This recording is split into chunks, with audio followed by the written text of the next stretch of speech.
Efektivitas posisi tidur miring kanan dan semi-fowler terhadap kualitas tidur pasien gagal jantung kongestif. Penelitian ini mengkaji efektivitas posisi tidur miring kanan dan semi-fowler 45 derajat terhadap kualitas tidur pasien gagal jantung kongestif di RSUD Dr. Sudarso Pontianak. Gagal jantung kongestif dapat menyebabkan gangguan tidur yang menurunkan kualitas hidup pasien.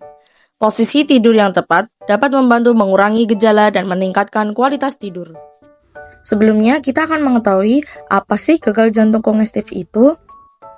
Gagal jantung kongestif adalah kondisi saat jantung tidak mampu memompa darah dalam jumlah yang cukup, terutama untuk memenuhi kebutuhan jaringan terhadap oksigen dan nutrisi.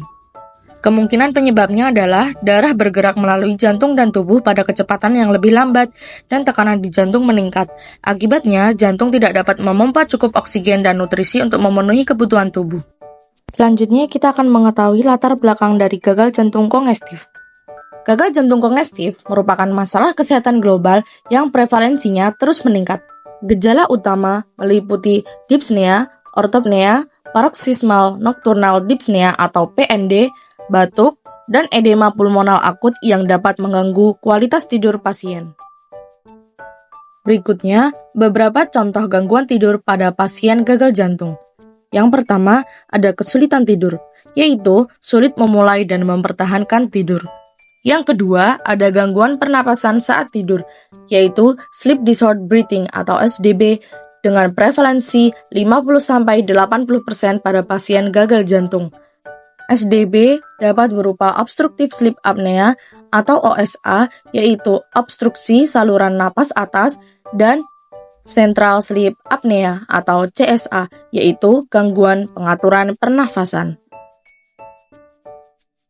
Posisi tidur miring kanan.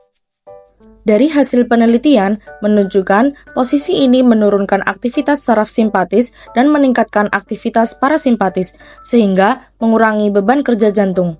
Secara anatomi, posisi ini menempatkan jantung lebih tinggi sehingga tidak tertekan oleh paru kanan.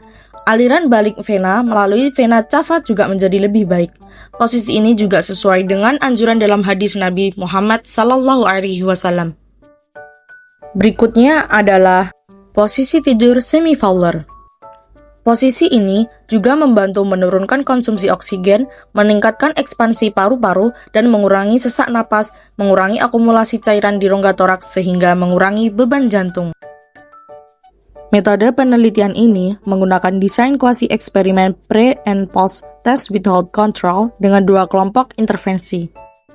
Dan dari hasil penelitian ini menunjukkan bahwa kedua posisi tidur efektif dalam meningkatkan kualitas tidur pada pasien gagal jantung kongestif.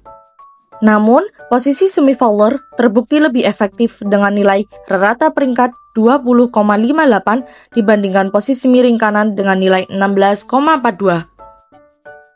Kemudian, ada indikasi dan kontraindikasi untuk dua posisi tidur pada pasien gagal jantung. Yang pertama, indikasi, yaitu untuk pasien gagal jantung yang mengalami gangguan tidur atau sesak napas.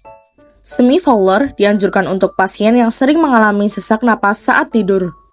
Yang kedua, kontraindikasi, yaitu posisi miring kanan mungkin tidak cocok untuk pasien dengan cedera di sisi kanan. Semi-fowler kurang nyaman bagi pasien dengan masalah leher atau tulang belakang. Penelitian ini juga menganalisis pengaruh faktor confounding, yaitu umur dan jenis kelamin terhadap kualitas tidur. Namun, dari hasil analisis ini menunjukkan tidak ada hubungan yang signifikan antara umur maupun jenis kelamin dengan kualitas tidur pada pasien gagal jantung kongestif. Kesimpulan dari penelitian ini menyimpulkan bahwa posisi tidur miring kanan dan semi-fowler 45 derajat efektif dalam meningkatkan kualitas tidur pada pasien gagal jantung kongestif, dengan posisi semi-fowler menunjukkan efektivitas yang lebih tinggi.